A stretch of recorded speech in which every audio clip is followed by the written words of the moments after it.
नमस्कार दोस्तों। आप लोगों ने एक कहावत तो सुनी होगी कि एक बिल्ली एक तोते को पकड़ती है तो वैसे ही करके उसको चूहा दिख जाता है तो वो तोते को छोड़ देती है और चूहे को पकड़ने के लिए दौड़ती है। तो होता क्या है, चू जो तोता होता है ना वो तो उड़ जाता है और चूहा अपने बिल में घुस जाता है।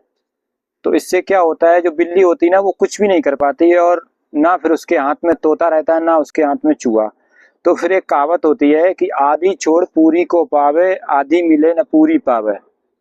तो ऐसा ही हुआ है हमारे अवध ओझा सर के साथ।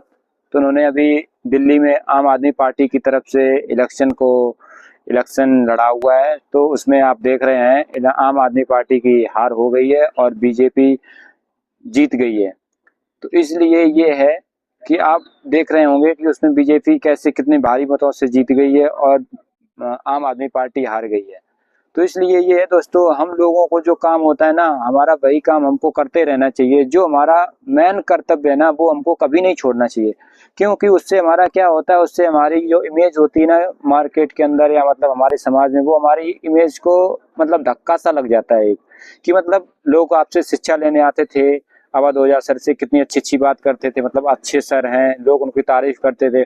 और आज उन्होंने आम आदमी पार्टी के साथ ऐसा करके उनकी जीत हो गई है। वैसे ये बात नहीं है कि मतलब राजनीति खराब है, मतलब हर किसी को ये करना चाहिए जिसमें जिसका इंटरेस्ट है, आदमी वही काम करता है।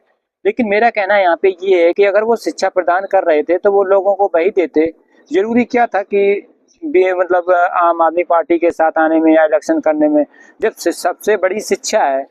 कोई भी कार्यकाल होता है, बीजेपी का हो गया, मतलब अगर उनकी सरकार बन जाती तो 5 साल तक रहते और उसके बाद वो 5 साल तक उनका चुनाव हट जाता है। लेकिन पता नहीं क्या है, लोगों को सबसे अच्छा राजनीति में ये लगता है कि फेम बढ़ जाएगा, मेरा नाम हो जाएगा, मेरे पास पैसा हो जाएगा। मुझे तो ये लगता है ये लोग ना पैसे कमाने के लिए आते हैं, कि मतलब हम जाएंगे उस पार्टी में, उस पार्टी का नाम करेंगे, वहां पे लोगों से 4-5 मीठी बातें करेंगे और ऐसे ऐसे करके लोगों की झूठी मूठी कहानी सुनाएंगे। तो ऐसा करके ये हो जाएगा। तो लोग कोई ये भी नहीं सोचता है कि मतलब ऐसा करने से लोगों पे, उसके जो आपके स्टूडेंट हैं मतलब उन पे क्या असर पड़ेगा, इस पे लोग स्टूडेंट क्या सोचेंगे। तो बहुत सारी ऐसी बातें हैं। तो आदमी को जो अपना मेन कर्तव्य है ना वो करते रहना चाहिए। जैसे ओझा सर जी थे तो वो अगर मान लो शिक्षा प्राप्त कराते थे, लोगों को शिक्षा प्रदान करते थे, तो वो अपना वही काम करते रहते, उसी में और डेवलप करते तो उनमें उसी का उनका नाम हो जाता है, वो पैसे उसी के द्वारा माध्यम से कमा सकते थे। फिर चलो ये उनके मन की बात थी, जो भी हुआ अच्छा हुआ और इसमें कुछ भी कहा नहीं जा सकता है। वैसे भी हार जीत तो होती रहती है, आज उनकी है कल उनकी सरकार बनेगी। कोई भी सरकार एक समय के लिए निश्चित सरकार के लिए नहीं रहता है।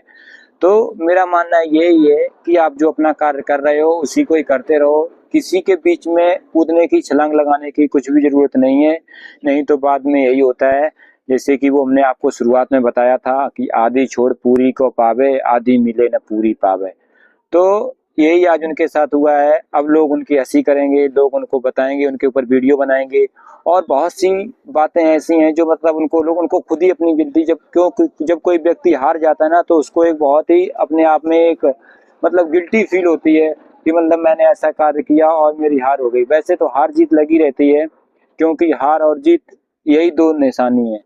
क्योंकि अगर जीत होगी तो हार होगी, एक पक्ष हारेगा और एक पक्ष जीतेगा। कोई भी एक पक्ष कभी भी नहीं जीतता है, एक हारता है तो एक जीता है, क्योंकि जहाँ हार है वहाँ जीत है, जीत है वहाँ हार है। तो इसलिए मेरा आप सभी दोस्तों से मेरा यही निवेदन है, आप जो भी कार्य कर रहे हैं बस अपने उसी में ही करते रहें, बीच में किसी में छलांग पलांग लगाने की जरूरत नहीं है कि आप राजनीति में घुस जाओगे। मैंने इससे पहले भी अपना एक वीडियो बनाया था कि अक्सर लोग इंटर करने के बाद आते हैं तो सोचते हैं कि चलो पॉलिटिकल्स में मतलब राजनीति में ये हिस्सा ले लेते हैं। वो विधायक के साथ जाते हैं, वहां पे जाएंगे और उनके साथ फोटो खिंचाएंगे और लिख देंगे माननीय श्री, इनका नाम लेके कि इनके चरणों में आशीर्वाद प्राप्त लेते हुए।